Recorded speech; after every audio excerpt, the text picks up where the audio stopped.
paalala, no, nandito po ako sa inyong harapan ngayon para po i-share sa inyo kung paano po nakatulong sa akin yung ating amazing pure organic farming, yung pinakita po ni Miss Justin kanina. So, by the way, my name is Ronalisa Galyarte Nalita.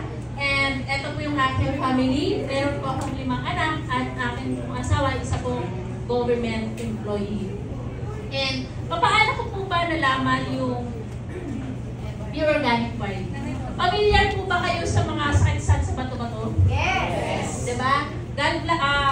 Meron po ako kasi, before po pala, dati po pala akong online seller. So, kahit online seller ako, dati, nakapagtrabaho din po tayo sa iba't ibang company. Pero nung nakapag-asawa na po tayo, natenga po tayo sa bahay, nag-online seller po tayo. Kasi gusto ko laging may pera. Yun po, and nahinto po yan kasi pandemic. Di ba po lahat naman nagsarado ng pandemic, lahat na-apektuhan. Lahat ng open lang, Mercury, mga about sa gamot, tama? So, at saka mga grocery store. So, nag-close din po yan. Nag-close din po yung pag-online seller natin. And, yun nga po, balik tayo. Diba? Sino po yung familiar sa mga sakit sa bato? Yan. May kakilala na may sakit sa bato. Meron. Diba? Kidney stone, gallbladder stone. So, ako po, na-diagnose ako na meron po akong gallbladder stone. Before pandemic, lagi po akong pumunta or nadadala ng ospital dahil po sa pananakit po ng tagiliran. Tagiliran ko. No? Bago po yan, then nung pandemic po, kasi nung pandemic po, worse na nangyari sa akin. Sobrang sakit na po ulit ng tagiliran. Hindi na po ako nakakahinga ng maayos sa sobrang sakit po ng tagiliran ko. And then natala na naman tayo sa ospital. Kaya lang, pagdating natin sa ospital, sabi ng doktor, hindi ako pwedeng admit. Why? Kasi po, mahahawahan lang tayo ng COVID-19. At saka po, di ba, mapa-public, mapa-private, ang hirap magpa-admit. Tama? Yes. Kasi ang dami pang swab-swab, lalo pang magkakasipit pag nag-swab-swab ka. Tama po ba? Yes. So, sa madaling salita, sabi ng doktor, umuwi na lang ako. Binigyan nila ako ng reseta ng pain reliever dahil sa pananakit ng aking tagiliran. Kaya lang po, yung itininject nga po nila sa akin ng pain reliever, hindi na po may-epekto. Lalo na po siguro yung tableta, tama?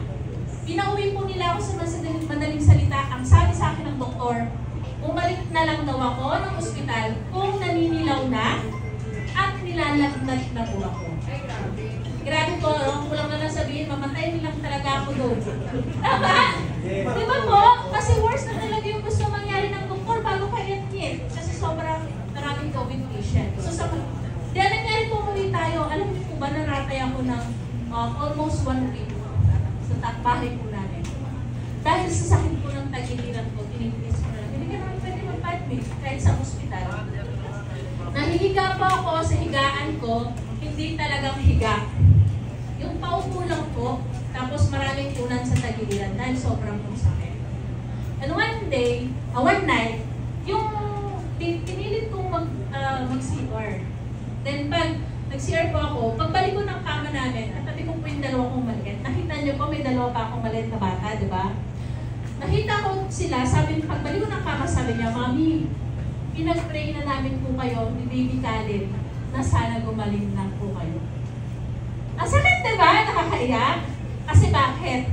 Ako bilang isang nanay, kami bilang isang nanay mga anak, no? Parang yun pwede na kami anytime mawala.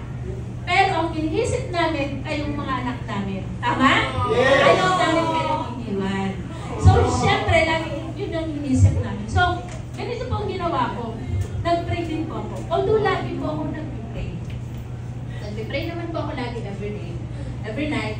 Nagbasa ko na ako. Nabasa ko po ito ng Matthew 8:5-13. Ano ko na lang, no? Ang sabi yan kasi, yung Romano po kasi dyan, yung kanyang alipin may sakit din. Inilapit niya kay Lord. Sabi niya kay Lord, na sabihin lang ni Lord, na gagaling yung kanyang alipin, gagaling agad. Grabe yung pananampalataya niya. So, ang ginawa ko po, nag-pray din ako. Sabi ko, Lord, kung ganyan sila, grabe na yung pananampalataya nila, gano'n sila gumaling, pagagalingin din. And alam niyo po ba, kinabukasan, minayday ko po yung ano yung may oxygen. Minayday ko po yun, nakita po nung friend ko. Sabi niya, ano nangyari sa'yo? Di kinuwento ko po, alam niyo po ba, pinadalhan niya ako ng 1 box of wine. Wala pa po yun. Ako ang bayad, sabi ko. Pero pinadala niya, hindi siya nagano. Pero nung nagsahod po kami, binayaran ko rin ha. Ayan po. So yun po yung kumari ko, no? Pinadala niya po ako ng 1 box. Nung pag-inom ko po ng barley, nung masakit po siya kasi ang ginagawa ko po, nung masakit siya, 2 sachet po. Isa sa umaga, isa sa gabi. So sa tuloy-tuloy po natin na pag-inom ng barley, ayan, di ba po nakikita niyo, payat po tayo. Kasi po, bawal na kumain ng, makakain ka ng may sili, may suka, may gata, basta maraming bawal po dyan. Yung, lalo yung matataba, mamantika, matakot po kasi ko dun eh. So tinan niyo po, ganyan ako payat. Kasi ang kinakain ko na lang po dyan, kanin at saka tubig. Kasi ang dami pong bawal, sasakit ulit, takot na ako kumain. So, pero pag-take po natin ng barley, tinan niyo naman po ako ngayon. Gano'n masabi. Diba? Malasag na tayo and thank God. Alam mo bakit? Kasi doon nag-pray tayo na bigyan na pagalingin tayo ni Lord, yung barley yung nakagaling at ginamit ng Panginoon para gumaling po tayo. At hindi na po tayo na-operahan. Diba po? Thank you Lord. And alam ko, share ko lang din, no? Yung asawa ko po high blood. Yung anak ko po nagkaroon din ng amoeba, pero barley lang din po ang nakagamot sa kanila. Wala na po iba. No? Then going this up, ngayon po, di ba po maganda yung resulta sa akin ng barley? Diba po? So, sabi nung kamari ko, nung friend ko po kanina nakita nyo, bakit hindi mo na lang i-business yung barley? Kasi napakaganda ng testimony mo, hindi ka na-operahan eh. For operation na po kasi dapat siya, no? Kasi 2.6 year na po siya kalaki. Sabi niya, bakit hindi mo na lang i-business? Ang ganda naman ang result sa'yo. Sabi ko, oo nga, bakit nga hindi?